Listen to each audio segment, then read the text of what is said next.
Sa day 1 nga namin dito sa Chiayi ay Meteor Garden University lang ang napuntahan namin. At bumalik na nga kami sa Chiayi Station para hanapin ang hotel na nabook namin through Agoda. Dito nga sa Travelers Plus ang nabook ko na hotel. Mga 10 minutes walk nga away from Chiayi Station. Dormitory type lang pala itong binook ko. 600 NT per night nga ang nabayaran ko dito. Perfect itong hotel na to sa mga nagsusolo travel at nagtitipid. Mabilis nga lang din kaming nakapag-check-in. Hinanapan nga lang ako ng passport dito at marunong ding mag-English ang receptionist nila. Goods naman ang hotel na to kaso nga lang yung taas ng bunk bed ay walang ang harang.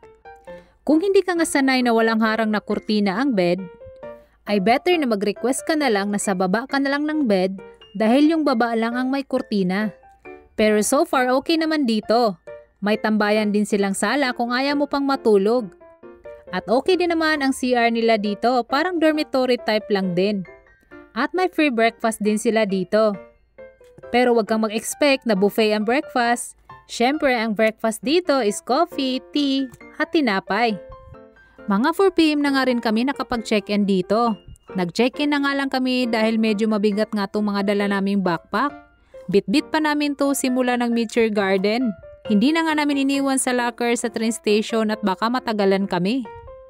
Wala nga kaming dalang baon dahil sabi ko nga sa mga kasama ko na may malapit na night market dito sa hotel. At doon na nga lang kami kakain ng hapunan. Kaya after namin makapagpahinga ng konti ay pinuntahan na namin ang Wenhua Night Market. Napakalaki din ang night market na to. Kapag namamasyal ka dito sa Taiwan, paniguradong hindi ka talaga magugutom sa dami ng mga night market dito. At masasarap din ang mga pagkain nila. Itong Wenhua Night Market ay isang popular place dito sa Chiayi. At recommended dahil walking distance lang siya from Chiayi train station. Bumili nga lang kami dito ng tanghulo at takoyaki. Kumain kasi kami kanina sa McDo at bumili lang kami ng rice sa 7-Eleven dahil naghahanap talaga ng kanin yung mga tiyan namin. Kaya pagkatapos nga namin maglibot-libot at kumain dito ay bumalik na nga kami sa aming hotel. Para makapagpahinga na dahil maaga pa nga yung lakad namin bukas.